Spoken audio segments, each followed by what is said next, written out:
Fábio Cipriani é formado em Engenharia Elétrica pela Escola de Engenharia de São Carlos, USP. Possui o título de Master of Science in Wireless System pelo Politécnico de Turino e pós-graduação em Economia e Gestão de Pequenas e Médias Empresas pela Università degli Studi de Torino, em Turim, na Itália. É consultor empresarial, atuando em estratégia de cliente e mercado na Deloitte, no Brasil e na Holanda. É autor de diversos livros sobre mídias sociais nos negócios. Fábio discorrerá sobre as mídias sociais e oportunidades para o governo. A palavra é sua pelos próximos 60 minutos.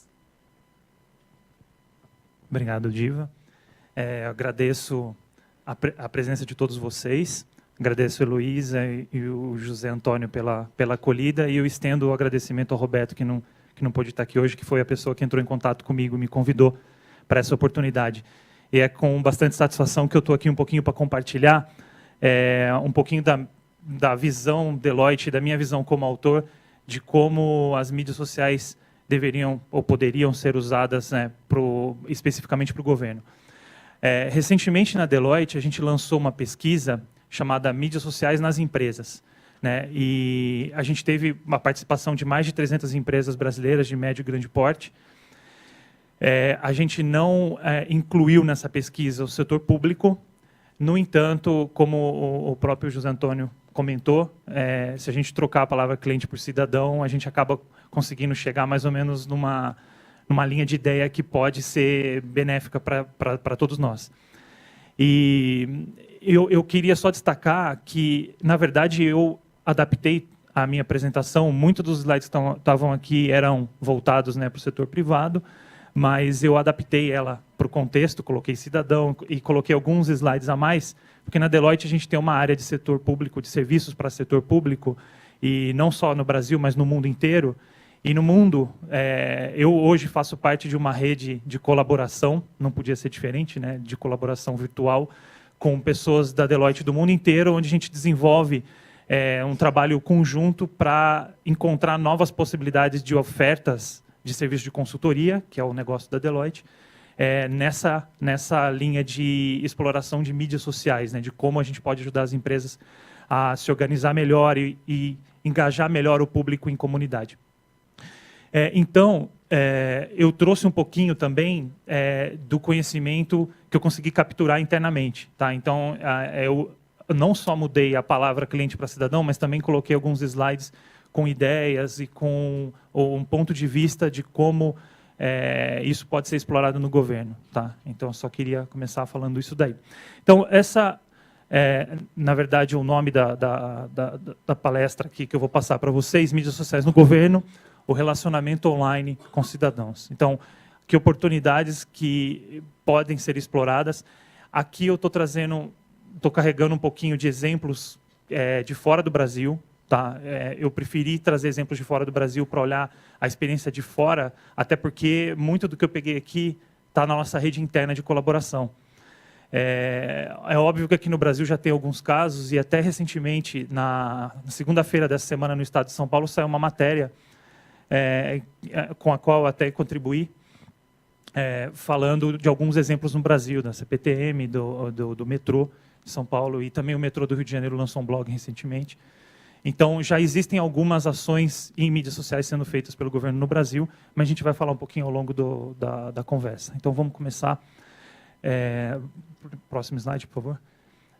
Por que o governo deve prestar atenção nas mídias sociais? E aqui, a importância, esse pano de fundo que eu vou traçar antes da gente falar de como explorar ou de oportunidades que existem para vocês, né, no caso do governo, o que está acontecendo, né, no mercado e que faz com que as mídias sociais sejam importantes e significativas.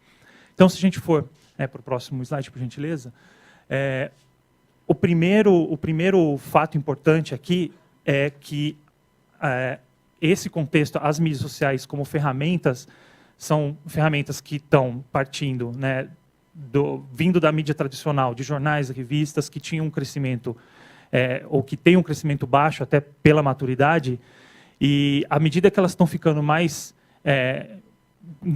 na palavra que a gente colocou, engajada, mais social, né, a tendência dessa ferramenta é que ela cresça rápido, a adoção dela seja muito rápida. Obviamente, por serem novas, a adoção é natural que seja rápida de qualquer coisa que você vai lançar no mercado, mas, a princípio, a gente tem uma relação com as mídias sociais que, na verdade, o que eu costumo dizer é que a gente está vivendo uma nova era do individualismo, né? O Twitter, por exemplo, que é a ferramenta ali que está no topo do crescimento, é uma ferramenta que é aberta, você não precisa seguir uma pessoa para conseguir ler o que ele está publicando, e ali as pessoas estão encontrando um canal para se expressar, né? E a gente quer ser ouvido, a gente quer ser aceito, isso faz parte da nossa natureza humana. E por isso que eu chamo isso de uma nova era do individualismo, porque as pessoas estão tendo a oportunidade de falar, de gritar os seus anseios numa ferramenta em que está na internet, o que você escreve está registrado, não é só uma palavra lançada, né? E com isso, as pessoas estão sendo também escutadas. Não é à toa hoje que a gente está vendo esse movimento grande de consumidores revoltados com as empresas, reclamando nas mídias sociais, até mesmo ameaçando, né? Se vocês não me deram suporte, eu vou reclamar na mídia social, né? Então, a gente também vai falar no slide seguinte desse novo perfil, né, das pessoas por conta de uma ferramenta que cresce absurdamente rápido. Aí no próximo slide eu falo exatamente da perda de controle que pode existir nesse contexto, né? Acredito que alguns de vocês já tiveram a oportunidade de acompanhar recentemente algumas movimentações de demissões de pessoas que falaram coisas indevidas nas mídias sociais, ou de empresas que lançaram produtos que caíram num blog, por exemplo, o blog revelou alguma coisa sobre o produto, aquilo foi sendo falado, linkado e passado para outras pessoas, e no final a mídia tradicional, né, os jornais, as revistas, elas acabam publicando matérias sobre esse assunto, muitas vezes falando que eles que estão revelando o assunto, quando na verdade o assunto foi revelado nas mídias sociais, né? Eu acho que todo mundo viu recentemente o caso do Cala a Boca Galvão, que foi um movimento autêntico pelo Twitter que acabou caindo na capa da Veja e assim por diante. Então, esses tipos de reações são meio que a gente não pode prever, né? Existem vários produtos que têm problemas que nem sempre são destacados de forma negativa ou mesmo positiva nas mídias sociais. Então, vai muito da oportunidade da pessoa que está falando mal do produto ou do serviço na rede, né?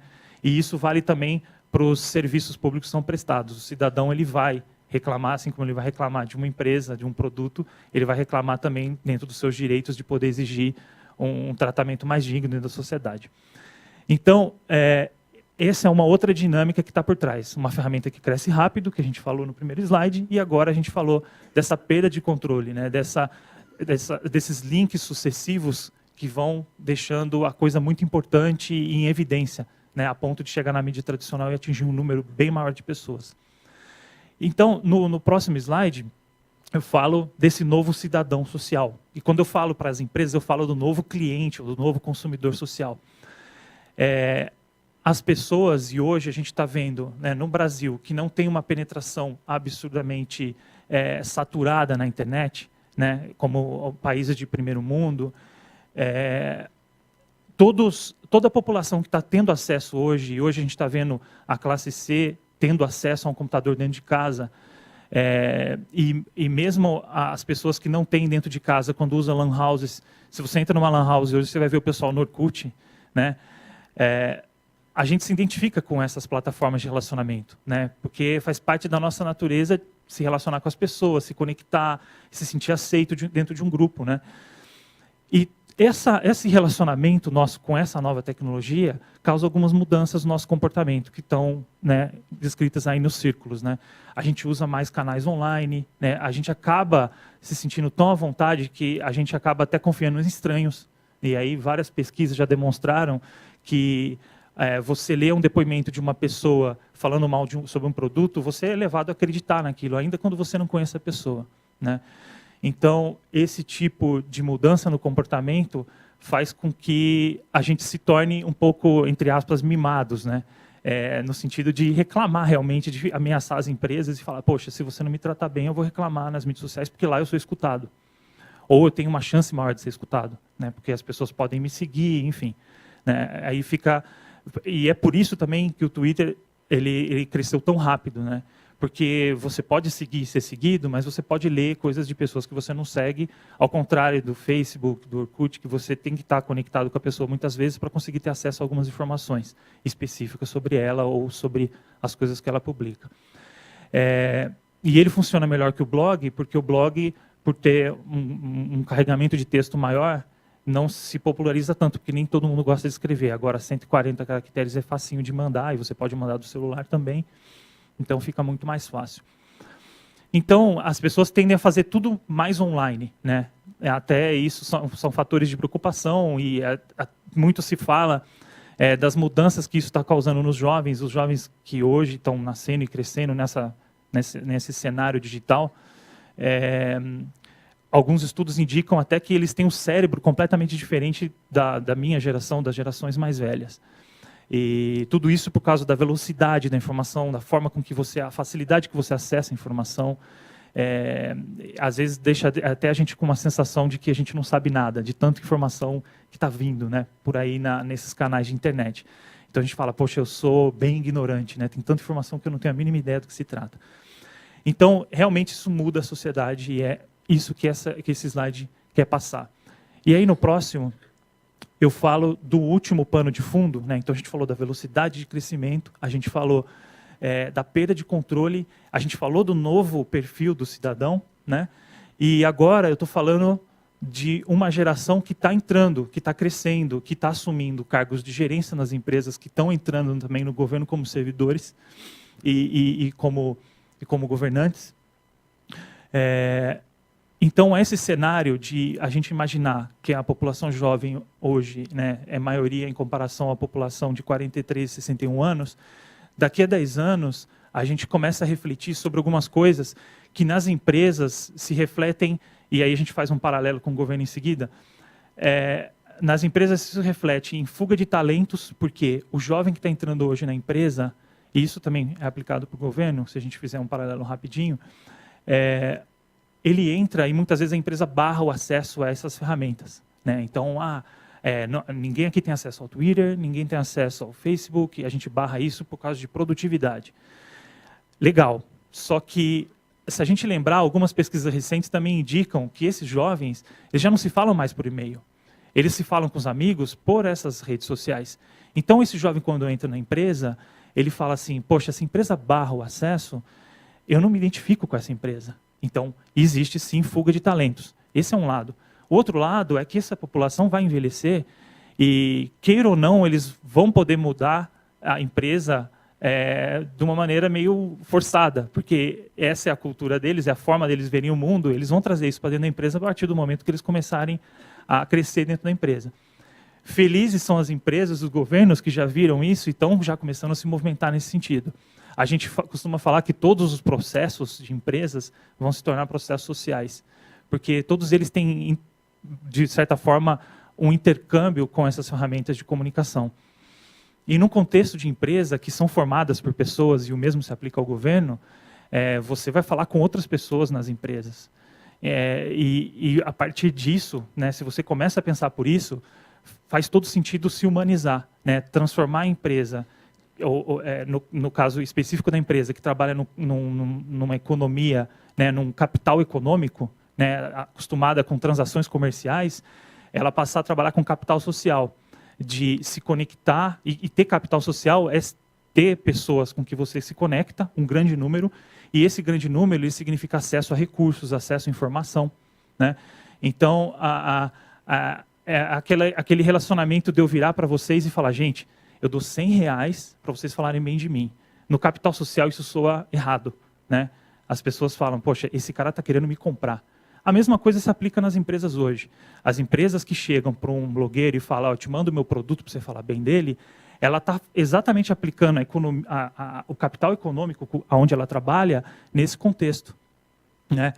E, na verdade, não pode ser assim. A empresa ela tem que se preocupar em conectar com as pessoas, dar suporte, fazer com que elas confiem na empresa, porque assim a gente está gerando capital social, né? Então, é mais ou menos um paralelo que a gente traça, né?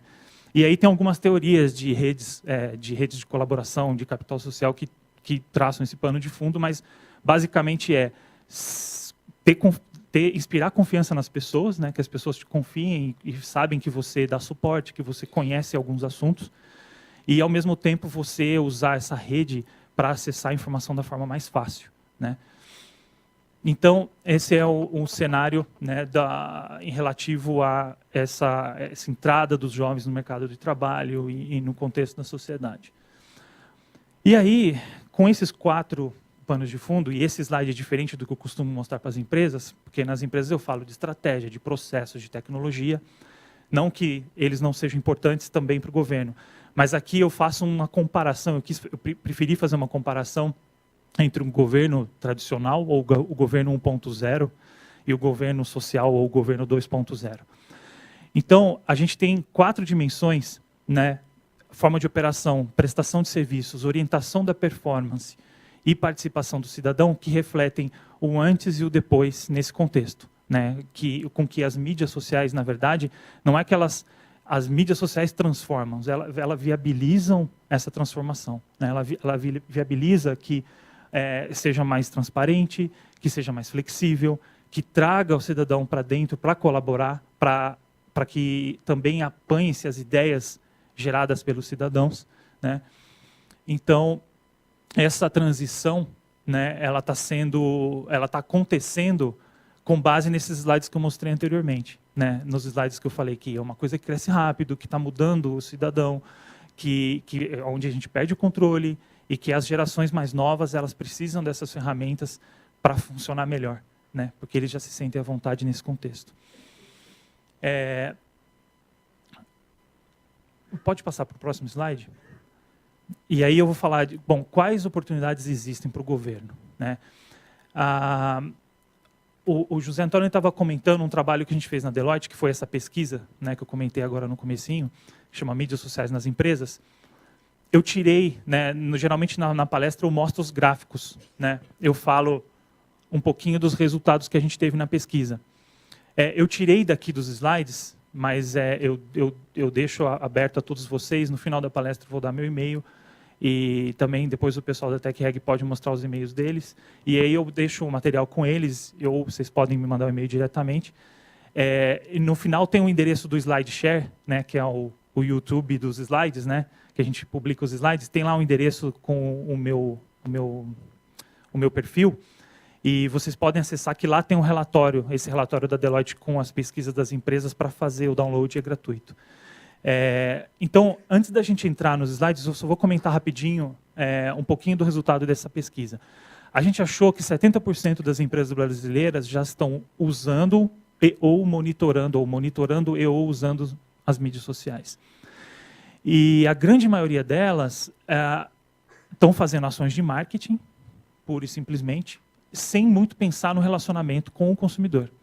Então, eles veem as mídias sociais como uma avenida movimentada, onde a gente pode pôr um outdoor, que aqui, no caso, em São Paulo, não é mais permitido, mas é mais ou menos essa filosofia. Eles olham aquilo, poxa, está cheio de gente aqui fazendo barulho, eu vou fazer minha publicidade aqui dentro. E eles põem o pé lá dentro sem se preocupar com o tipo de reação que o consumidor vai ter em troca. Porque ali é uma plataforma de relacionamento, mas a empresa enxerga como mídia. Pura mídia monodirecional. E aí a empresa não se prepara para dar o suporte que o consumidor espera. A partir do momento que eles veem o nome da empresa lá, eles veem aquilo como uma porta aberta. Eles falam, poxa, a empresa está aqui, então isso significa que ela vai me escutar, porque isso aqui é uma plataforma de diálogo. Então ele vai fazer pergunta, vai reclamar, vai sei lá, tirar dúvidas do produto. E geralmente é uma agência de marketing que está cuidando, a empresa não se preocupou com aquilo, então não tem um ponto ou um ponto focal dentro da empresa para fazer a ponte com a agência, para dar esse suporte que vai acontecer, essas perguntas vão acontecer, e aí o cliente fica sem resposta, ele vai reclamar para caramba, ou às vezes quando a agência se toca e fala, não, eu vou falar com alguém da empresa, liga na empresa e fala, olha, recebi uma reclamação. O que eu faço com isso aqui? Peraí que eu vou falar com o pessoal do suporte ao cliente. Aí eles desligam o telefone, ligam para outra pessoa. Até o negócio voltar, se é que vai voltar, porque corre o risco do outro departamento falar assim, olha, meu amigo, não tem nada a ver com a sua iniciativa. Você é marketing, eu sou suporte ao cliente, eu não tenho recurso para ficar dando suporte pelo Twitter, eu não quero me envolver.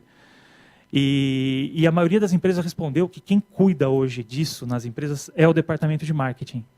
Né? Esse é o que teve o maior número de votos. Até o departamento de comunicação, que seria o segundo mais votado, me surpreendeu e até não foi tão grande. Algumas vezes é a área de TI. E recentemente a gente fez um evento na Deloitte onde a gente chamou alguns presidentes, diretores de empresas, e eu perguntei, quem que tem que cuidar? E o pessoal ficou dividido entre marketing e comunicação. E eu falei, minha função aqui hoje é acabar com essa visão. Quem tem que ser liderar isso dentro da empresa é o presidente, é o pessoal lá em cima, porque se não vier de cima, os departamentos não vão se ajudar. Então, a coisa tem que ser de cima para baixo, de forma estratégica. Né? Só de ser de cima para baixo já é mais ou menos de forma estratégica, porque você está pensando no planejamento de uma empresa e passando para todas as áreas que estão, né, operacionalizando e fazendo acontecer os processos das empresas. Então, a ideia, eu acho que se a gente for pensar no governo, também tem que partir de cima. Né? Hoje a gente vive situações em que as ações são isoladas, mas se houver um comprometimento de todas as áreas, de todas as secretarias e assim por diante, fica muito mais fácil interligar as coisas. E as redes conectadas geram mais capital social, que geram mais acesso à informação, então a gente volta toda essa lógica para trás. Vamos seguindo nos slides. Então, as Nações Unidas, eles publicam, não sei se vocês já tiveram a oportunidade de ver, o estudo se chama United Nations E-Government Survey. E já tem a versão de 2010. Aí eu coloquei o ranking dos top 50 países e a metodologia que eles utilizam, né, nas Nações Unidas, e eles aplicam isso nos 191 países que são associados às Nações Unidas, eles olham sites do governo, né, websites, que tipo de serviço está sendo oferecido na internet. Não é só mídias sociais, mas na internet como um todo. Tá? O Brasil está na posição 61, atrás de alguns dos nossos vizinhos aí. A Colômbia é a melhor colocada na América do Sul. Né? Ela está em 31º, aí depois tem o Chile, o Uruguai, a Argentina, e aí o Brasil vem logo depois da Argentina. Isso, para mim, representa uma oportunidade. Né? E se a gente olhar lá os países que estão nos top 5, né? Em quinto lugar está a Holanda, que é onde eu morei 2 anos, faz 1 ano que eu voltei de lá. E eu também vou falar um pouquinho sobre uma experiência que eu tive lá. Mas são países que se você olhar de fato, eles têm exemplos interessantes. Né? E eu trouxe alguns exemplos só da Coreia do Sul, que eu não encontrei, até por fator de língua, né? Apesar de recentemente eu ter trabalhado na LG e ter trabalhado com alguns coreanos da Deloitte, eu não consegui trazer nenhum exemplo, mas eu trouxe alguns exemplos dos outros países ali, dos 5 primeiros. Mas aí tem um exemplo da Colômbia, né, que eles têm um dos serviços chamado o E-Cidadão, né, o Cidadão Eletrônico, que oferecem cursos online e os cidadãos podem receber certificados do próprio governo falando, ele fez o curso. Né, e isso é oferecido de forma gratuita. Então, só um exemplo que eu capturei de um dos primeiros colocados, mas eu vejo uma oportunidade no Brasil. E quando eu olho o Brasil a respeito das mídias sociais, não da internet ou do governo eletrônico, né, como colocado ali, eu vejo hoje o começo de um momento que a gente está se tocando de algumas importâncias. Então, por exemplo, como no caso que foi publicado na matéria do Estado de São Paulo na segunda-feira, do caso do metrô, que tem visto reações ou coisas acontecendo no Twitter que pode impactar os serviços ou a segurança, né, da prestação do serviço em si. Então, por exemplo, torcidas organizadas se organizando para ir para algum lugar, sabe que vai pegar a tal linha do metrô, reforça a segurança, enfim, e começa a mais ou menos monitorar alguns movimentos antes disso impactar o serviço em si. Né? Então, são talvez ações que acontecem, talvez até meio que sem querer. Alguém do metrô acabou vendo e isso deu certo, e aí isso virou, puxa, né, eureka, né? Olha, temos uma oportunidade de monitorar aqui. Então, hoje no Brasil a gente tem visto isso, né? As pessoas indo nesse caminho, obviamente falando especificamente das mídias sociais, tá? Que é exatamente o foco da palestra aqui hoje. Mas isso aqui ele inclui, né? Está dentro do contexto de mídias sociais, estaria dentro dessa pesquisa também, tá? Vamos seguir no próximo slide. Aí, nos próximos 3 slides, eu trouxe ideias que na verdade eu tirei um pouco dessa colaboração interna que a gente tem na Deloitte. Então, quando eu soube que eu ia vir fazer a palestra, eu tive a oportunidade de trabalhar um pouco nisso, que já fazem umas 3, 4 semanas. Eu conversei com o pessoal da Deloitte, e tem um pessoal do Canadá que fez um paper bem legal. Eu tenho ele em inglês, eu também posso compartilhar depois, se só me pedir pelo e-mail, onde eles fizeram um trabalho de o governo 2.0 e as oportunidades. Então, eu conversei com eles e a gente fez um brainstormzinho de algumas ideias. E aí tem 3 linhas de exemplo.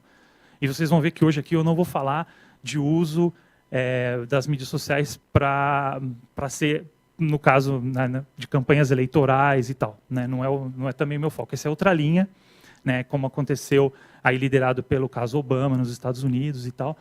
Mas esse não é o meu foco da palestra. Minha palestra é exatamente para o governo, desenvolvimento para o cidadão, etc. Então, a gente tem 3 grandes linhas de oportunidades. A primeira delas é para a criação das políticas, né? E aí políticas, tudo que envolve o desenvolvimento de leis e de projetos, iniciativas, né, do governo. E aí, então, existe uma oportunidade de você utilizar os próprios cidadãos para capturar ideias, de você utilizar as redes internamente, né? E eu tenho alguns exemplos na Deloitte que eu posso dividir, para melhorar a colaboração. Esse exemplo de eu ter falado com o pessoal do Canadá, eu só conheci esse pessoal do Canadá que trabalha com isso por causa das nossas redes sociais internas. A gente tem um wiki interno, a gente tem uma rede social interna na empresa. Então, eu vou lá e pergunto, e as pessoas vão me ajudando, né? Como se eu chegasse no Twitter e jogasse uma pergunta aberta e alguns dos meus seguidores me ajudassem. Então, isso acontece dentro da Deloitte. E isso ajuda a agilizar as coisas, porque você não perde tempo buscando, você põe as pessoas para trabalhar para você, né? As pessoas com que você já divide um certo capital social. Eles já sabem que no Brasil tem o Fábio, que fez a pesquisa de mídias sociais nas empresas, e ele conhece um pouco o assunto, então vamos incluir ele. Então, fica todo nesse relacionamento. Então, essa também é uma oportunidade para o governo. Tá? Pode passar para o próximo slide? E aí vem a parte de compartilhar informações. Então, primeiro, usar a colaboração para ajudar nos projetos do próprio governo. No segundo caso, o governo fazer com que os dados sobre ele sejam mais facilmente acessados pela população. Isso é até questão de imagem própria, né? de reputação própria. Então, a gente tem, por exemplo, portais de acesso a dados, o governo dividindo dados e resultados em formatos, por exemplo, como XML, que pode ser facilmente capturado e rearrumado por outras pessoas. Então, o governo dá instrumentos para até mesmo a imprensa capturar mais fácil informação e dividir isso com a sociedade. Então, botar as outras pessoas, as outras instituições também para trabalhar para vocês e fazendo com que os dados, os resultados, as informações sobre andamentos de projetos, etc., cheguem mais fácil na população, né? Então, esse é um pouquinho do que fala esse slide. E, obviamente, no último caso ali, melhorar os serviços prestados tem a ver com esse exemplo que eu citei do metrô, de você fazer com que os cidadãos tenham a oportunidade de trazer feedbacks e vocês olharem para os produtos, os serviços prestados pelas empresas do governo e trazer de volta a solução, a inovação, né? E hoje, quando a gente fala de inovação, na Deloitte a gente trabalha muito questão de inovação, que é até o tema hoje aqui, né, do Innova Day, está no nome. Inovação hoje é muito mais captura de conhecimento de uma comunidade do que a grande ideia de um grande inventor, né, de um grande criativo dentro da empresa. Então, realmente o uso e o aproveitamento desse conhecimento coletivo, né? Então, essa é um pouquinho que fala nesse slide aqui específico. E o terceiro, né, e não menos importante, é a parte de simplificar processos, que tem a ver com o primeiro de criação coletiva. E aqui, simplificar o processo é exatamente nesse exemplo que eu citei da Deloitte. Se, no caso, não fosse específico de mídias sociais, mas eu quisesse, por exemplo, estou fazendo uma proposta para um cliente e eu preciso de informação sobre, não sei, algum tema que eu vou abordar nessa proposta. Eu posso usar uma rede social para, de repente, já ter um acesso muito mais rápido à informação. Nisso eu estou simplificando o meu processo de montar uma proposta, né? Ou mesmo na hora de comunicar relatórios, ou mesmo de escrever os relatórios, usando wikis, que são plataformas de colaboração abertas, né, para qualquer pessoa. E, de novo, aqui eu falo do facilitar o acesso à informação, né? Só que nesse facilitar, não é tanto como no sentido que eu falei antes, que era de você abrir e dar streams de dados para que outras pessoas publiquem. Mas aqui é utilizar o próprio conhecimento das pessoas que estão trabalhando, né, com dados, fazer os rankings, fazer, por exemplo, votar qual que é o melhor, por exemplo, no caso de uma empresa, qual que é a melhor proposta, ou qual que é o melhor projeto, né, de lei, não sei, no governo, e fazer votos remotos, né, sem precisar gastar o recurso de botar todo mundo na mesma sala e tal. Então, é usar essa tecnologia para encurtar distâncias e fazer com que as pessoas estejam próximas ainda quando elas estão longe, né? E aqui essa classificação que a gente chama na internet de folksonomia, né, do inglês folk, que é pessoas, né, e taxonomia, né, que é você fazer a classificação das informações, você usar o próprio conhecimento das pessoas para colocar tags, para colocar estrelinhas de quão importante, e com isso as coisas mais importantes vão se sobressaindo, e no momento que você precisa acessar a informação, você já vai naquilo que é a melhor informação e não perde tempo lendo coisas que talvez não sejam tão relevantes. Vamos lá? E aí eu trouxe uma visão, né, a gente falou de oportunidades, aí eu trouxe uma visão de como isso poderia ser abordado. Então, se o governo parasse para pensar e falasse, poxa, como então que eu vou botar tudo isso em operação? De que forma eu tenho que pensar e agir? E a visão que eu tenho como autor, e eu tenho também como profissional da Deloitte, é que as oportunidades elas estão dentro de um guarda-chuva. Então, quando eu penso em estratégia em mídias sociais, eu penso num guarda-chuva de elementos, tá? E uma estratégia ela tem objetivo, uma estratégia ela tem uma abordagem, uma estratégia tem que tomar em consideração algumas dimensões, né? E essa estratégia tem 7 dimensões importantes, e eu vou falar sobre cada um desses quadrinhos aí nos próximos slides. E uma estratégia também utiliza o melhor canal ou a melhor rede social para fazer com que o seu objetivo seja atingido, né, por meio de formação de comunidades. Então, você pode utilizar isso tanto dentro da sua organização, então, pensando numa rede social interna, né, por exemplo, e você pode também ser totalmente fora, fazendo com que as pessoas trabalhem para você sem a sua intervenção, mas você forneceu uma ferramenta ou um meio para que essa colaboração crescesse e nascesse, né? Geralmente, né, quando eu falo de abordagens, e talvez a dimensão ela vai ficar bastante clara quando eu mostrar o slide sobre dimensões, mas as abordagens hoje, existem muitas pela internet. A gente fala de, por exemplo, empresa 2.0, a gente fala de marketing 2.0, saque 2.0, a gente fala de marketing colaborativo, marketing 2.0. Né? São termos que estão existindo, estão começando a existir na internet, que descrevem uma forma de você abordar as mídias sociais para marketing, para relacionamento, suporte ao cliente, ou, enfim, para conectar os seus processos internos. Eu decidi tirar todos eles e colocar só o governo 2.0, né, o governo social. E aí eu tenho um slide que fala um pouquinho da dinâmica e das transformações dentro, desde a captura de ideia até colocar aquilo em prática, exemplos dessa transformação para o governo social, de transparência, de flexibilização e assim por diante. Mas a abordagem, eu costumo dizer assim, existem 1001 maneiras, né, que invente a sua. Né? Você pode fazer da forma que você achar mais atraente para o contexto em que a empresa ou o governo opera. Então, vamos entrar em detalhe de cada um desses itens. Né? No próximo slide, e aí eu tenho o guiazinho lá no cantinho para a gente ver na figura do que eu estou falando. Né? Nesse primeiro, eu falo da estratégia em si. Então, antes da gente pensar em objetivo, da gente pensar em abordagem, pensar em dimensão, a gente tem que saber qual é a possibilidade real que eu tenho, né, nas mídias sociais. Então, aqui eu tenho uma descrição de 4 fases daquilo que a gente chama de diagnóstico. Né? Então, eu vou fazer o quê? Eu vou olhar para os meus processos internos e vou pensar, poxa, como é a cultura da minha empresa, ou a cultura atual, da onde eu me coloco, né? que tipo de sistemas eu tenho, políticas de TI, enfim. Né? Eu entendo um pouquinho o meu contexto interno, aí eu entendo o contexto externo, né? E eu estou falando aqui da segunda fase de avaliação do ambiente interno e externo, que é exatamente entender assim, o que está acontecendo online, né? E os cidadãos estão realmente falando alguma coisa relevante que eu possa, de repente, agir em cima, né? E com isso, entendendo melhor o contexto e fazendo essa monitoração inicial, fica muito mais fácil você começar a desenvolver a sua estratégia, né? E formular uma visão futura, né? De como, que caminho que a gente poderia seguir e qual ordem a gente poderia seguir. Então, essa é a primeira passada de diagnóstico.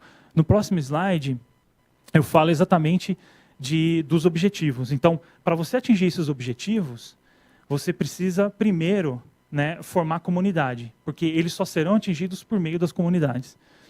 Então, a gente falou daquela comunidade de dentro para dentro, de você conectando as pessoas internamente para gerar maiores ganhos. E aí a gente fala de eficiência, de efetividade. A gente fala até de inovação, né, por meio de comunicação, conectando as pessoas internamente. Mas o relacionamento e proximidade e inovação, eles também estão em comunidade de dentro para fora, né? Quando a gente constrói um portal para captura de ideias da população, por exemplo, para que eles venham, dos cidadãos, e venham e introduzam, coloquem as ideias, votem nas melhores, inclusive, né? Num contexto de colaboração. E a comunidade de fora para fora, que eu costumo chamar de estado da arte do relacionamento nas mídias sociais, que é exatamente a pessoa dando suporte para você, tirando dúvida de outras pessoas, e beneficiando a própria empresa ou o próprio governo. Então, é colocando as pessoas para trabalhar para você mesmo, literalmente. Aí, no próximo slide, eu vou falar dessa questão do governo social. E aí, essa visão de quatro bolinhas aí, fala exatamente de um ciclo, né, daquilo que significa implantar um projeto, implantar uma iniciativa, que vai desde a geração de fato de ideias, passando pelo desenho da solução ou das políticas, implantando essas políticas ou esses projetos, e a avaliação do resultado daquilo no final, que nos leva de novo à ideia, e a gente entra nesse ciclo. E aí os textos que estão do lado são as oportunidades com as mídias sociais. Então, entre geração de fatos, ideias e o desenho, a gente tem identificação de problemas por meio, né, da captura de insights do que está acontecendo, do que os cidadãos estão falando na rede, né? A própria geração de ideias, e aí tanto voluntária quanto involuntária, né? Então, seria ter um portal do governo para captura de ideias, ou você realmente monitorar e ir capturando, opa, aqui tem uma ideia, ainda quando eles não estejam direcionando isso necessariamente para o governo ou para a empresa, né? Depois, entre o desenho e a implantação, tem o desenvolvimento participativo, né? Então, você envolve o cidadão no contexto da evolução de um projeto, ou mesmo internamente, conectando os demais departamentos todos num ambiente online, para agilizar mais a interação entre as pessoas. E aí você tem a parte da implantação, né, que vai exatamente de encontro a colocar em operação e continuar utilizando a sociedade conectada em rede para capturando os resultados. Entre a avaliação e a implementação, tem a transformação de como o trabalho é feito, e aí entra nessa questão da colaboração, né, de novo, e feedbacks dos cidadãos. Então, a partir do momento que o negócio começa a funcionar, você começa a capturar o que está acontecendo, o que eles estão achando sobre aquilo, né? E a gente fala até de recrutamento, né, da nova geração de servidores, né, que também pode estar nesse contexto. Então, a partir do momento que começa a trabalhar, o governo, ele pode utilizar esses jovens para ir tocando essas iniciativas inovadoras, até pelo perfil, né? E depois tem a maior transparência e responsabilidade, porque hoje, quando eu vou falar para as empresas, eu conto para elas sobre o conceito de transparência tática, né? Que é exatamente a empresa não se abrir completamente, né, para o mercado, até porque sempre existem assuntos internos que são mais delicados e que não vale a pena a gente divulgar externamente. Mas, independente disso ou não, e tem que existir uma certa transparência tática. Então, a partir do momento que uma empresa tem um problema com o produto, e ela tem um canal nas redes sociais, ela tem que falar desse problema nas redes sociais de forma transparente. Então, assim, admitir o erro, dizer que está havendo um produto com um problema assim, assim, assado, que o recall vai acontecer, porque por causa disso, dar explicações de forma social nas mídias sociais. Não é só lançar um comunicado super extraoficial que vai cair na imprensa e assim por diante. Então, essa transparência tática ela também é aplicada ao governo, né? O governo ele também pode se tornar mais transparente, e você ser mais transparente significa aumentar seu capital social, que remete, de novo, a ter acesso à informação, a ter uma rede de pessoas que confiem em você, e assim por diante, né? Então, todos esses benefícios por trás. E aí eu falo, né, nesse slide seguinte, especificamente das dimensões, que eu chamo de dimensões estratégicas, porque elas são fundamentais para o sucesso de uma iniciativa em mídias sociais. Então, a empresa ou quem quer que seja que está envolvido, né, com a implantação ou com o uso de mídias sociais, precisa levar em consideração todas elas. E cada uma delas tem uma série de perguntas que são perguntas que exatamente despertam o sentido dessa dimensão. Então, por exemplo, quando eu falo de governança, quem que vai liderar isso, né? Eu vou ter uma pessoa, uma equipe dedicada 100% do tempo em mídias sociais? Faz sentido, não faz? Isso cresce com o tempo? Qual que é o perfil da pessoa que eu tenho que ter ali, né, para tocar essas iniciativas? E aí isso remete à cultura e pessoas, né? Será que eu tenho que mudar um pouco da forma de pensar aqui dentro? Né? Porque o governo, no caso, por mais que ele tenha as iniciativas oficiais, a gente tem que saber que todo mundo pode também ter a sua rede social privada, né, e pessoal, né, individual. E esse uso dessas redes, no caso das empresas, é aquele medo de vazar informação, né, da pessoa, meu funcionário, o que ele vai falar da minha empresa nas redes sociais, né? E aí a gente começa a ter um problema cultural de invadir a linha tênue entre o profissional e o pessoal, né? Até quanto a empresa pode ir e até quanto o funcionário tem a liberdade de falar o que ele quer da empresa, né? Então, existe um trabalho de aculturamento a serem feitos, sim, nas empresas, para que, e eu considero que a empresa e o governo também têm o papel responsável socialmente de educar as pessoas numa conduta mais adequada nesse contexto, né? Porque com isso você está fazendo bem, até mesmo para a sociedade e para os cidadãos como um todo, né? E eu defendo muito isso nas empresas, né? As empresas têm que dar o exemplo para que isso se reflita no comportamento das pessoas. Então, outras dimensões importantes, né? Gestão de riscos, saber o que significa usar isso e aquele medo de virar um para-raio de reclamações, por exemplo, né? A partir do momento que eu coloco uma ferramenta dessa em operação, eu vou ter muita reclamação, isso vai, sei lá, estourar todos os meus processos, eu não vou ter quem responder, e isso vai gerar mais insatisfação. É um medo meio que faz sentido, é até um pouco racional, mas ao mesmo tempo ele é racional, porque quem conhece um pouco do mecanismo, sabe que se você utilizar essa transparência tática, você consegue endereçar, de repente, várias reclamações que poderiam acontecer. E geralmente a pessoa lê, né? Geralmente a gente não tem o costume de ler aquele FAQ, né? As perguntas frequentemente feitas e tal. Só que no caso das mídias sociais, as pessoas geralmente lê.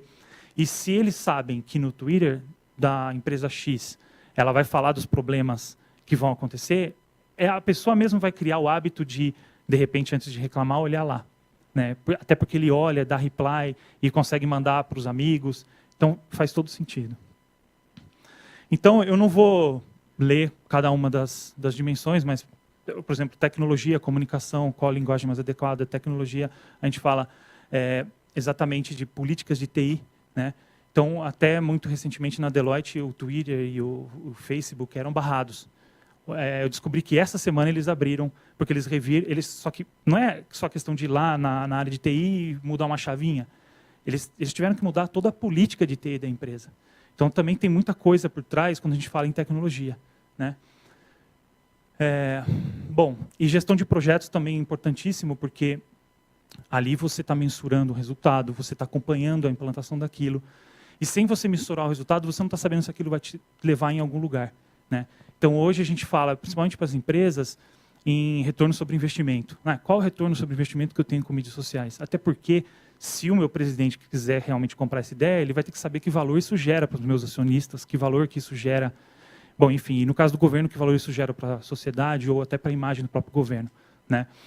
Então, é importante que a gente entenda os benefícios das mídias sociais e consiga, de certa forma, mensurar, ainda que qualitativos. Porque coisas qualitativas você consegue mensurar por causa e efeito. Então, você tem que fazer correlações, o antes e o depois. Então, existem diversas formas de você ir cercando esse problema. E aí, o último item, falando especificamente das mídias sociais, e nas minhas palestras, geralmente, nunca dou uma introdução sobre mídias sociais, né? Eu acredito que isso já está bastante conhecido, a mídia cobre isso de forma frenética, toda semana, toda revista de negócios ou de comunicação, ou seja lá o que for, tem uma matéria sobre mídias sociais, veio para ficar. Não há como fugir, até porque a gente se relaciona com as pessoas desde quando a gente se entende por humanos, né? Então, não é diferente no contexto das redes sociais. A única diferença é que você tem menos barreira, mais velocidade, muito mais possibilidade de conexão, né? E aí eu tenho alguns exemplinhos, né? E existem mídias sociais voltadas para comunicação, multimídia, troca de vídeos, fotos, de colaboração, né? De alguns híbridos, né? Que são misturas de uma com outra, né? Compartilhamento de fotos com redes e tal. As de diversão, que são os jogos sociais, que hoje estão muito em alta, né? Dentro do Facebook tem um joguinho da Farmville, que você faz a fazendinha, então está todo mundo viciado nisso, né? E opiniões e crítica, né? Que no Brasil tem um Reclame Aqui, que ele está se tornando mais 2.0, ele está colocando mecanismo de comentários, de participação e também de fazer comunidades em torno das marcas, né? Que também são plataformas que a gente considera de mídias sociais ou de redes sociais, né? E é legal falar especificamente do nome mídias sociais, né? Será que é o nome mais adequado? Me perguntaram isso num evento que eu fui segunda-feira em Belo Horizonte. O nome não está errado, né? Porque mídia remete a uma coisa, TV, jornal, que é muito monodirecional, né? Não era melhor usar rede social? Pode ser, mas se a gente considerar que a mídia social é chamada assim porque é a mídia, é o conteúdo sendo publicado pelas pessoas, tá certo o nome, né? Não tá errado, na verdade, a interpretação de você achar que mídia social é uma mídia monodirecional com que e o social, na verdade, é o elemento, é a tecnologia por onde eu vou jogar essa mídia, né? Então, ela é adequada. Se você considerar numa economia de rede, que é a internet, né, e o contexto, esse é o contexto mais amplo, até acima da economia da internet em si. Você tem economia em rede, economia da internet, aí você vai descendo. E aí você chega até um momento que você tem a economia dentro da internet, de rede, em mídias sociais, que é exatamente o uso dessas redes sociais e assim por diante. Então, é só uma pequena reflexão sobre o nome. E é por isso que eu utilizo mídias sociais, porque exatamente a mídia social, para mim, representa o conteúdo gerado pela comunidade, a inteligência coletiva das pessoas. Vamos para o próximo? Então, agora eu vou passar rapidamente, né, e aí reta final para acabar a parte que eu queria dividir com vocês, compartilhar com vocês, alguns exemplos de fora. E no primeiro deles, eu até tive envolvido nesse caso, né, a Câmara do Comércio holandesa, que é o órgão holandês que cuida de todos os CNPJs, né, de todas as empresas na Holanda, ela queria fazer uma rede social. E aí a Deloitte foi contratada. A Deloitte na Holanda é uma das Deloittes no mundo que mais prestam serviço para o governo, né? A principal fonte de receita da Deloitte da Holanda é o governo holandês. E eles fizeram a equipe de estratégia de web da Deloitte na Holanda, eles fizeram essa comunidade, uma rede social que conecta todos os associados da Câmara de Comércio, onde eles trocavam ideias sobre negócios, oportunidades. Muita gente começou a fazer trabalho, por exemplo, de fornecimento de matéria-prima, esse tipo de coisa, para outras pessoas através dessa rede. Então, esse é um exemplo que eu vi mais de perto, né, e que realmente trouxe resultado, né, no caso do governo como um todo, né, do governo nacional, né, dentro do contexto de Câmara de Comércio. Agora, eu também vi um outro caso lá, e eu não trouxe o slide, que foi um trabalho específico com uma prefeitura de Alkmaar, que fica um pouquinho mais ao norte de Amsterdã, e onde era uma plataforma que você podia chegar lá e fazer uma perguntinha. Tinha toda uma coisa muito jovem, assim, um bonequinho e tal. E você podia fazer qualquer pergunta sobre o governo municipal. E tinha toda uma rede de inteligência por trás que, com base na pergunta, na forma como você escrevia, ele trazia a resposta, e se não trouxesse a resposta, já vinha uma pessoa conversar com você por um chat, e as pessoas podiam comentar depois no resultado daquilo. Então, o comentário deles entrava na própria página de informação. Então, assim, o comentário do cidadão realimentava a página de informação sobre aquele assunto. Então, quando você olhava um assunto, às vezes você tinha lá a opinião de 1 ou 2 cidadãos sobre aquilo. Então, é uma forma legal de estar conectando as pessoas e colocando todo mundo em comunicação. E aí, nos slides seguintes, a gente tem outros exemplos. Nos Estados Unidos, a área de inteligência do governo americano fez um wiki chamado Intellipedia. E esse wiki ele permitiu, entre outras coisas, o desenvolvimento de um artigo colaborativo conectando mais de, acredito, 16 agências de inteligência nos Estados Unidos, que descrevia como os rebeldes iraquianos utilizavam cloro para improvisar explosivos, né? Então, isso tudo foi fruto de colaboração aí de 37 mil usuários, né, em 35 mil artigos feitos em 2 anos. Né? Então, era uma rede interna, tá, do governo, ninguém da população tem acesso. A Deloitte, de certa forma, esteve envolvida na elaboração e no acompanhamento disso. Inclusive, tem um funcionário da Deloitte dos Estados Unidos que saiu e está hoje no governo auxiliando, que era um cara mais voltado de comunicação online dentro da Deloitte, que cuidava das comunicações online globais da Deloitte. Vamos para o próximo exemplo. Aí tem a da administração de segurança dos transportes americano, e aí eles utilizaram uma plataforma que hoje ela já é utilizada pela Dell e pela Starbucks, né, que é uma plataforma de captura de ideias. Então aí você tem uma fábrica de ideias, né, a Idea Factory, e onde eles utilizaram a colaboração dos próprios 50 mil funcionários em todo o país para capturar ideias e verificar qual era a visão deles sobre... Eu estou desmontando um negócio aqui. Sobre diversos assuntos que podiam ser relevantes para essa, no caso, essa empresa específica do governo, né, da administração de transportes. Então, eles tiveram mais de 9 mil ideias e cerca de 40 delas, se você for pensar, de 9 mil é muito pouco. Mas você tem que pensar que dessas 40, provavelmente foram aquelas que receberam mais votos das próprias pessoas e realmente fizeram diferença. Né? Que nem sempre é fácil você implementar uma ideia de forma rápida. Então, isso foi ao longo, acho que, de 2 anos, né? Esse número de 9 mil ideias, 40 implementadas. No caso do Starbucks, da Dell, que tem plataformas abertas aos consumidores, especificamente no Starbucks, que foi um dos pioneiros a utilizar uma plataforma desse tipo, eles já tiveram, assim, já implementaram centenas de milhares de ideias, assim, ideias pequenininhas, que às vezes iam muito da conduta do funcionário ou até mesmo de um sabor de um novo produto. Né?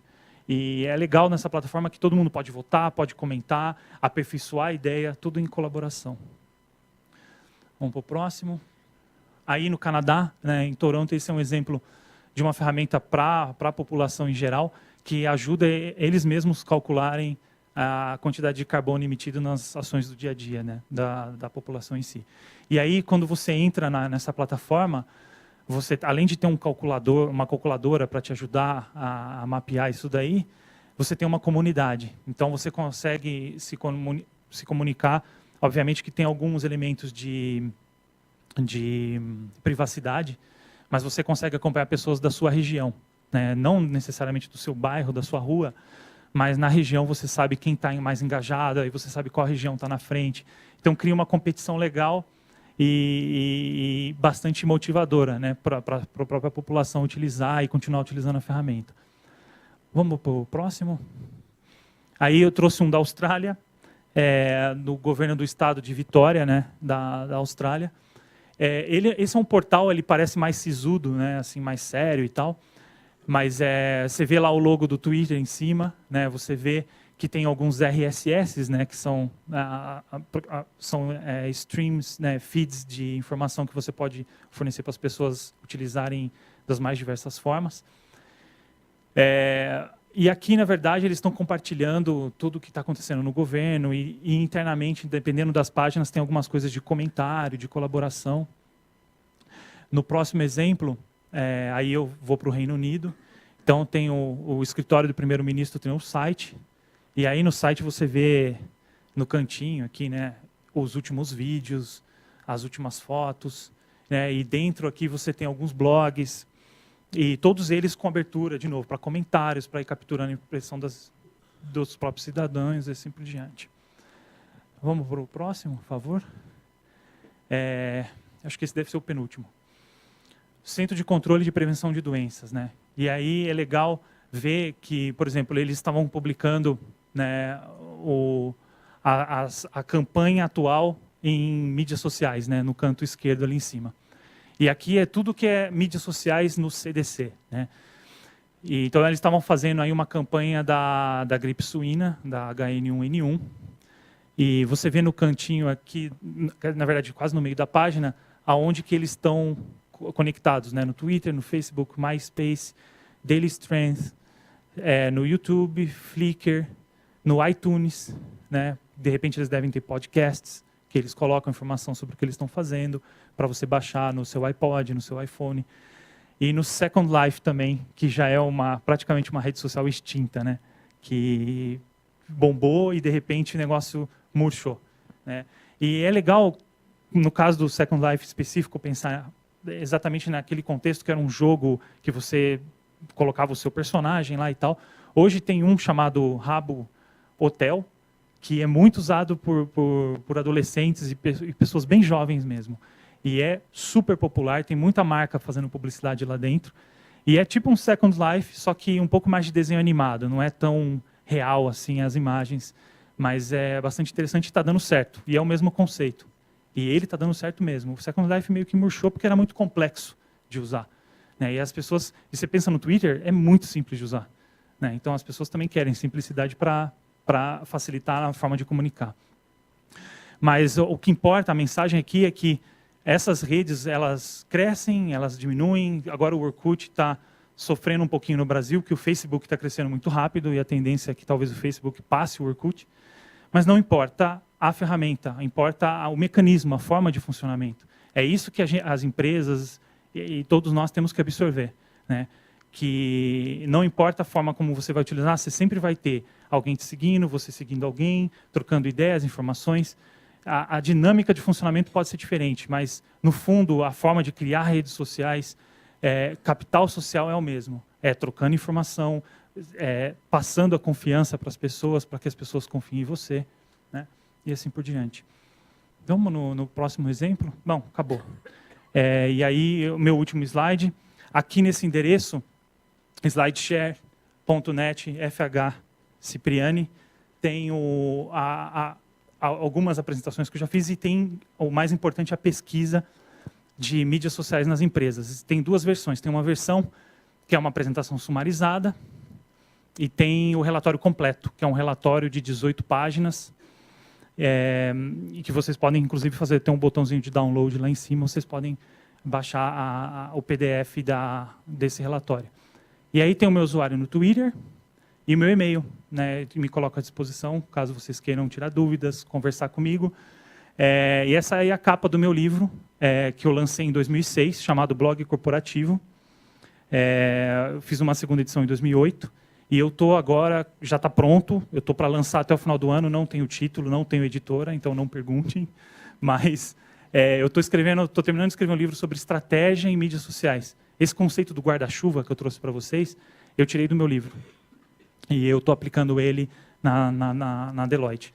Então, lá no meu livro, eu discorro bastante sobre isso e falo também das mudanças que estão ocorrendo na forma das empresas interagirem com as pessoas.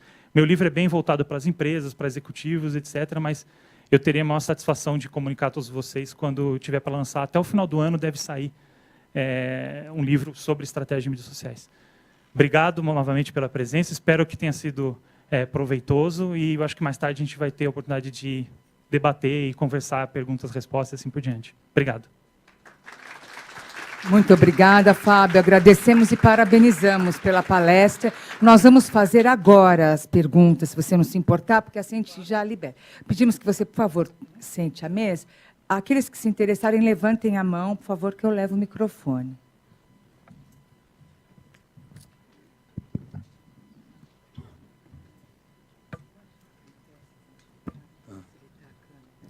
Fábio, bom dia. Meu nome é Gilmar, eu trabalho no metrô. Eu queria perguntar sobre um projeto que fala sobre democracia, onde a comunidade eletrônica virtual elege os seus representantes através de voto pela internet, pelas redes sociais. E também sobre um projeto na Alemanha que está implantando educação sobre redes sociais para as crianças no primeiro contato com a educação infantil. Desculpa, a pergunta para que eu comente sobre as ações? É mais assim, se você tem alguma informação sobre essa questão de democracia eletrônica, onde a gente elege representantes do governo. Informações eu não tenho, eu tenho opinião, né? Eu acho formidável. A gente, na verdade, vive num país que tem um sistema moderníssimo de eleição, né, de democracia, que é essa urna eletrônica que a gente utiliza. Para mim, o próximo passo é evoluir para online, mas ainda falta um pouco para que isso aconteça, principalmente por questões de fraude. No caso da internet é bastante complicado, é preciso entender a melhor forma de saber com que a pessoa que está por trás é realmente aquela pessoa, né? Então, eu vejo... pode ser, obviamente, utilizado para votações talvez não tão grandes em tamanho como uma eleição nacional, mas, por exemplo, para votos específicos e aprovações de projetos internos, com equipes menores, onde a questão da autenticidade do voto talvez não seja um grande problema. Mas eu acredito que isso vai evoluir. Tá? Eu não conheço bem especificamente a solução tecnológica por trás disso, mas eu acredito que isso deva evoluir. Com respeito à educação de crianças, eu não sei até que ponto é aplicável, porque as crianças são quem ensinam a gente, né, nesse contexto de mídias sociais. Eles que estão utilizando isso de forma muito mais natural que a gente. Mas eu acho super válido, porque você está orientando esses futuros cidadãos a, de repente, como se comportar e o que isso leva... E principalmente com respeito à própria integridade da criança, né? E hoje a gente tem muito problema. A internet meio que viabilizou uma série de crimes contra as crianças, como no caso de pedofilia, porque ficou mais fácil entre eles, né, de se comunicar e tal. E tem hoje um problema, né, dos próprios pais que não sabem, de repente, como lidar com essa nova situação e no caso, não sabem que uma webcam na mão de um filho ou de uma filha adolescente pode significar uma coisa um pouco mais complicada do que simplesmente uma conversa entre amigos, né?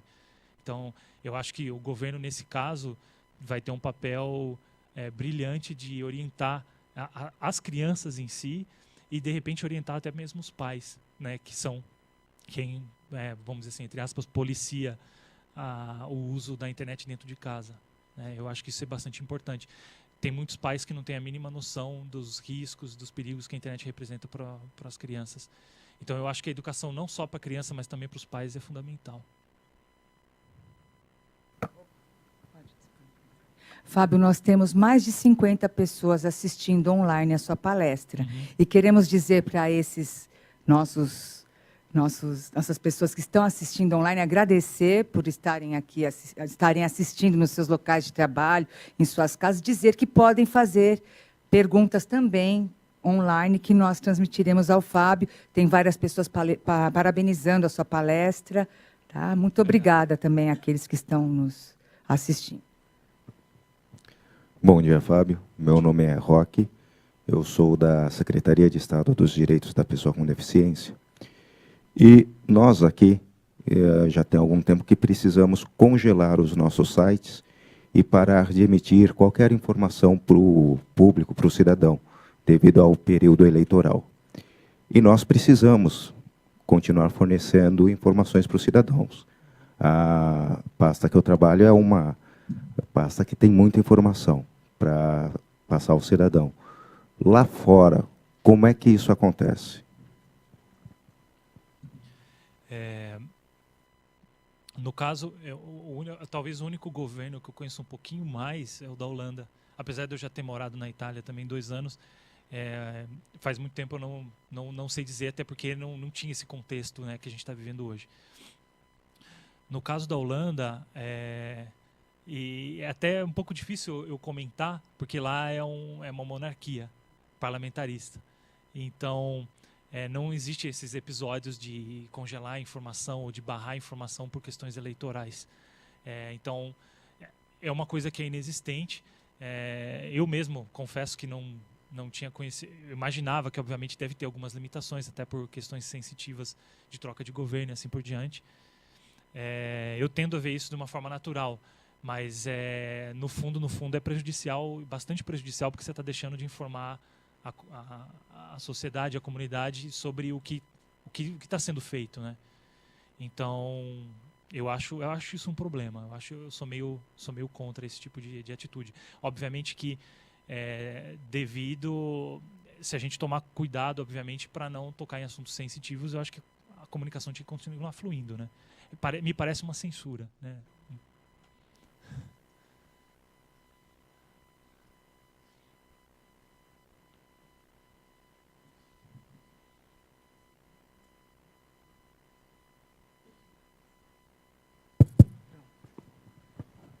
Oi, bom dia.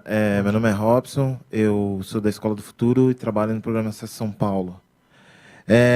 Na verdade, minha pergunta é dividida em 2 partes, se for possível. Você falou da questão da facilitação do acesso aos dados do governo, a questão da transparência e tudo mais. Só que eu vejo que tem um problema, porque não adianta os órgãos do governo disponibilizarem os dados, centenas de informações e tudo mais, e o cidadão comum ele não conseguir entender o que significa aquilo. Quer dizer, uma planilha de custos de uma secretaria do governo não deve ser uma coisa muito bacana de ler, né? Duvido que seja tipo quadrinhos da Turma da Mônica. Assim. Deve ser um pouco complicado. Então, eu queria saber como é que você vê essa questão de disponibilização de dados versus compreensão do cidadão, na verdade, do contribuinte em geral, que é quem, na verdade, tem que entender o que significam aqueles dados. E a segunda parte da pergunta você também falou da criação de comunidades e tudo mais. Como é que você vê o processo de apropriação das pessoas que vão fazer parte desse espaço? Quer dizer, as pessoas vão para lá, vocês vão fazer um convite, sei lá, uma secretaria abre uma comunidade X e convida as pessoas a participar dessa comunidade. Só que quando elas entram nesse espaço, seja um fórum, sei lá o quê, elas fogem da proposta que foi colocada pelo órgão público. Elas usam aquela comunidade para outro fim. Eu queria saber qual a tua opinião e como é que deve ser feita o gerenciamento desse espaço. Com relação à pergunta sobre os dados, no caso, quando eu estava falando especificamente disso, eu estava até mantendo mais ou menos em pano de fundo de mente assim, o caso do governo americano, que fundou o data.gov, alguma coisa assim, onde eles compartilham dados crus sobre o governo. A função do site não é comunicar ao cidadão lá na ponta sobre como, por exemplo, uma planilha, etc., mas sim colocar à disposição para que outros órgãos ou pessoas interessadas na sociedade façam esse filtro e passem para frente. Então, é exatamente, se só facilitar o acesso aos dados, e você fazendo isso, você está, inclusive, economizando recursos para você montar toda essa explicação para que chegue lá na pessoa da forma mais mastigada possível, né? Então, quando eu cito o exemplo do compartilhamento de dados, seria nesse sentido. Obviamente que nada impede de você fazer uma coisa muito mais refinada Lembra que eu falei que uma das dimensões é a comunicação. Qual que é a linguagem que eu vou utilizar? Né? E isso é importante tomar em consideração. Então, a sua lógica está correta. Você tem que passar a coisa de uma forma compreensível para as pessoas, porque essa é a linguagem que eles vão compreender. Tá? Então, esse é o ponto. Com relação a essa questão da comunidade perder o foco, né, de você chamar todo mundo para uma comunidade e, de repente, o pessoal está usando lá para marcar churrasco, sei lá. Estou imaginando assim, perdendo completamente o foco, né? A gente tem que lembrar que uma comunidade, ela se policia, né? Ela se autorregula, né? Quando na Deloitte a gente começou a usar uma plataforma chamada Yammer, e também tem uma chamada Socialcast, é tipo um Twitter corporativo. Você se conecta com o seu e-mail e você só se conecta com pessoas que têm o mesmo @empresa.com. Então, automaticamente, você está fazendo parte do grupo fechado de pessoas da sua própria empresa. E você pode seguir e ser seguido por pessoas da sua própria empresa. E, obviamente, que aquilo eram dados que eram hospedados no provedor, que era uma empresa americana, que sabe-se lá onde está o servidor com os dados que você está rolando por ali, né? Então, automaticamente, uma pessoa da Deloitte dos Estados Unidos entrou na comunidade e falou assim, olha, gente, não vamos falar sobre os nossos clientes aqui, sobre assuntos dos projetos que a gente faz nos nossos clientes. Vamos trocar ideias sobre o projeto em si, mas no conceito, e não dados sensitivos de clientes, né? Até porque a Deloitte faz auditoria de empresas e tem uma série de questões sigilosas aí no meio. Então, a própria comunidade meio que se policiou. Só que ter o propósito da comunidade, uma coisa, isso é um ponto importante, porque ajuda a fazer com que todo mundo saiba do que aquilo se trata. Só que para você fazer com que as pessoas continuem focadas, você tem que fazer aquilo que faz com que as comunidades funcionem, que é o reconhecimento. Então, por isso que é importante ter uma equipe, não só contar com que a comunidade vai se autorregular, mas tem que ter uma equipe por trás, fazendo um trabalho, não de falar, olha, tem que ser assim, né? Mas pelo contrário, reconhecendo aqueles que fizeram o bom trabalho para que as outras pessoas sigam o exemplo, né? Então, a gente é meio que movido por recompensas, né? E a recompensa não precisa ser somente financeira. Nas redes sociais, a recompensa de reconhecimento é importante. Então, assim, a Deloitte falar um dia que o Fábio Cipriani ajudou a desenvolver uma apresentação que foi apresentada lá na reunião mundial da Deloitte em Tóquio, como aconteceu em 2009, que eu participei de um wiki que a gente discutiu, e que eles colocaram os nomes das pessoas que ajudaram, entendeu? E o meu nome estava lá. Para mim, ainda que ninguém tenha lido, para mim já era uma autossatisfação, só de saber que você participou e que teu nome está lá.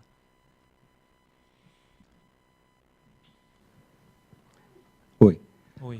Meu nome é Antônio Francisco Castilho, eu trabalho na Fundação Procon.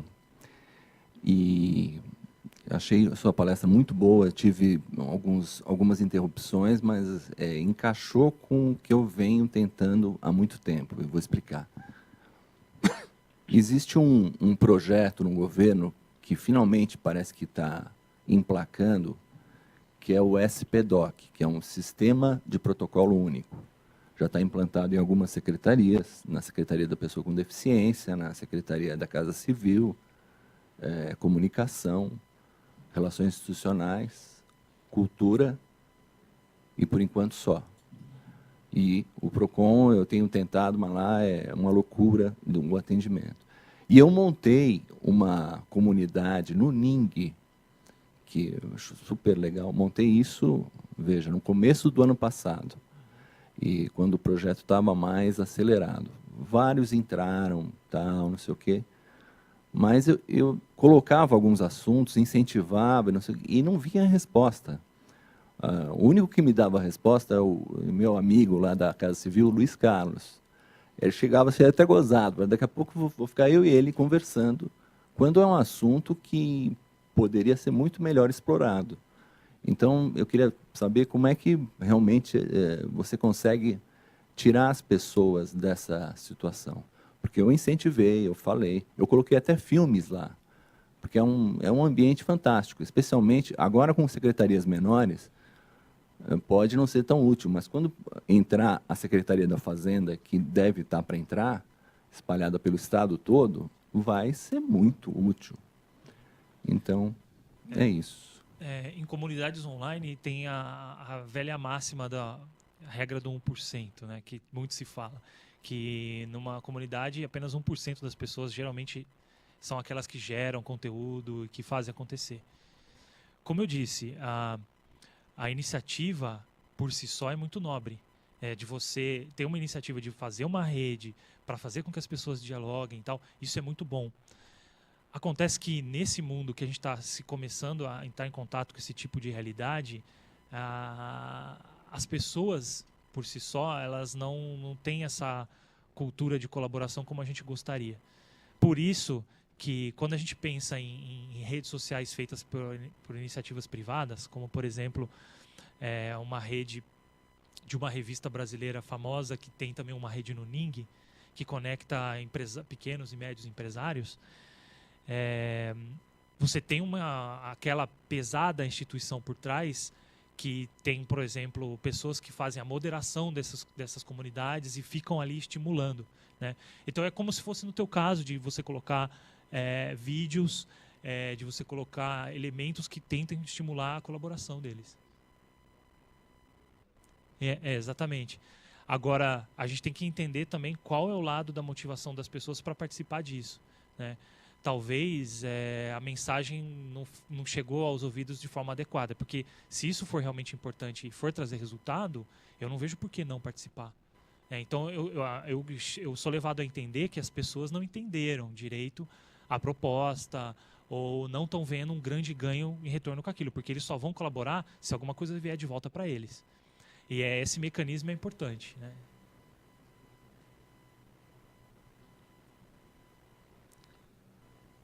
Tocar? Fábio, você completou a resposta? Tem uma pergunta aqui que foi encaminhada pela internet e eu vou ler para você, do Júlio César, e ele faz a seguinte arguição. No ambiente empresarial, é desprezível a influência do ativismo político, ao passo que no governo o ativismo político é muito intenso. O ativismo político não seria uma questão que poderia prejudicar a efetividade das mídias sociais no governo? Eu acho que a gente pode falar das duas coisas. Ela pode prejudicar e pode, inclusive, motivar, né, o uso, porque o ativismo como movimento eu vejo como algo que é como se fosse uma rede social, no caso do Ning aí, né? Você está conectando pessoas interessadas numa coisa em comum e a motivação é tanta que acontecem até a questão polêmica de qual é o limite disso, né? Então, eu diria as duas coisas. Ela pode prejudicar, sim, porque é tendenciosa, é direcionada, mas ela também pode ajudar para a gente entender um pouco da motivação por trás de querer fazer acontecer, né? Se de repente a gente chegasse à conclusão aqui que a forma da gente fazer com que as nossas comunidades virtuais futuras funcionem seja a criação de pequenos ativistas dentro, e não aí no lado político, mas ativistas da causa, né? Essa seria a saída. Logicamente que o ativismo político em si, por si só, ele pode ser polêmico e prejudicial, mas, como eu disse, eu acho que também é legal porque mostra um lado de motivação que é muito forte. Essa é a minha opinião. Tá. Antes de passar aqui para a última pergunta, eu só queria também, Fábio, complementar um pouco essa, embora eu não tivesse sido arguido, como eu trabalho em governo, eu diria que eu acho que, ao contrário, quanto mais gente participando, quanto mais pessoas conversando, é o fenômeno do crowdsourcing. Menos viesado vai ser o ativista político que tentar colocar, digamos, uma visão político-partidária.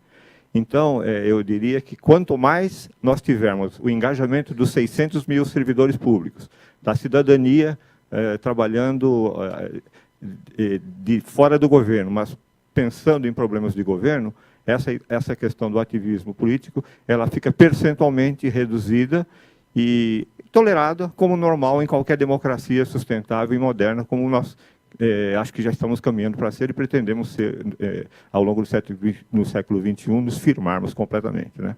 Sim, o ruído de toda essa efervescência, ela acaba realmente inibindo, acaba encobrindo. No final, é como eu disse, a comunidade se autorregula, né? A gente tem os lados, as tendências, os pequenos grupos, mas no todo o importante é que isso acaba funcionando, né, nessa inteligência coletiva. Legal. Sr. Fábio. Pois não? Meu nome é Marco Antônio Leite, eu sou estudante de mestrado da Fundação Getúlio Vargas e gostaria de saber o seguinte, das ferramentas de comunicação que o senhor já trabalhou, já teve contato, existe alguma, como se fosse um Google ou um índice, né, com tags que permitissem, por exemplo, eu trabalhando num órgão público aqui em São Paulo, identificar soluções do tipo que eu estou procurando para o meu departamento, né? aqui no país, ou na América Latina, ou fora do país, ou seja, você fazer uma filtragem, fazer uma busca. Por exemplo, tem um colega ali do metrô, ele tem ali problemas que ele quer resolver, ou do PROCON. Ele vê em organismos, né? Ele procura uma tag, por exemplo, atendimento ao cliente, legislação do consumidor. Ele dá essa busca, ele encontra pessoas, ele encontra autoridades ou técnicos em outros órgãos e ele possa manter contato. Existe alguma coisa já nesse sentido? Você diz uma ferramenta, uma plataforma, alguma coisa nessa linha? Ou aberto, como se fosse um Google? Algo que você possa usar internamente? Alguma coisa que me comunique com outros governos ou até com outros organismos análogos ao meu, né? Ou que não seja análogo ao meu, que tem uma solução que meio que adaptando, eu fazendo adaptações, eu posso encaixar no meu contexto, resolver o meu problema, né? Eu não sei se seria aberto, eu imagino que sim, né? Porque aí seria uma questão até de inovação aberta. Eu acredito que... Bom, eu vou falar um pouquinho dos dois lados da moeda. O lado interno seria você ter uma plataforma de gestão de conhecimento que dentro da rede nacional, vamos imaginar Brasil, você conectar todos os governos dentro de como se fosse uma intranet, só que com elementos de colaboração e de rede social que você pudesse conhecer qualquer outra pessoa que trabalha em governo no país. Isso é uma questão interna, uma ferramenta interna, até pode ser desenvolvida e implementada. Agora, na questão aberta, né, de você conectar-se internacionalmente, etc., a gente viu hoje eu mostrei alguns exemplos de fora, que estão usando as redes sociais. Então, eu acho que a ferramenta aí são as redes sociais. Se você quiser entrar em contato com o governo externo, talvez eles já estão abrindo a porta para que você, como um usuário de rede social, possa entrar em contato com alguém de lá de dentro por meio dessas redes sociais. Porque, lembra que eu falei, na rede social a coisa tem que ser meio pro lado da transparência, né? Todo esse relacionamento. Como no caso de um consumidor que quando vai reclamar da empresa, ele quer ser escutado por alguém da empresa e alguém da empresa tem que responder, eu assumo que o lado que o governo vai ter a mesma função. Então, o governo que está nas mídias sociais, ele está à disposição das pessoas. Assim como eu tenho um blog, se alguém comentar, eu vou comentar em cima do comentário que fizeram, porque fizeram um comentário no meu blog.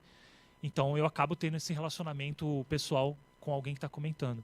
Então, por exemplo, seria o caso de você entrar no governo do estado de Vitória, na Austrália. Lá você tem os RSS, que você pode assinar e ver as informações que eles estão tendo, mas eles têm o Twitter. E aí, pelo Twitter, talvez você consiga acessar a informação de alguém lá dentro. Você fala, eu sou do governo do Brasil, não sei o que, e você começa o diálogo por ali. Então, eu acho que o canal de entrada seria as mídias sociais, mas não existe uma plataforma global que conecte os governos. Eu acho que cada governo está abrindo a sua porta e cabe à pessoa interessada em entrar. Eu acho que é mais ou menos essa linha. Mais uma vez, muito obrigada, Fábio, pela sua disponibilidade. E faremos uma pequena pausa para um cafezinho, uma parada técnica, e retomaremos daqui a 15 minutos, tá bom? Obrigada.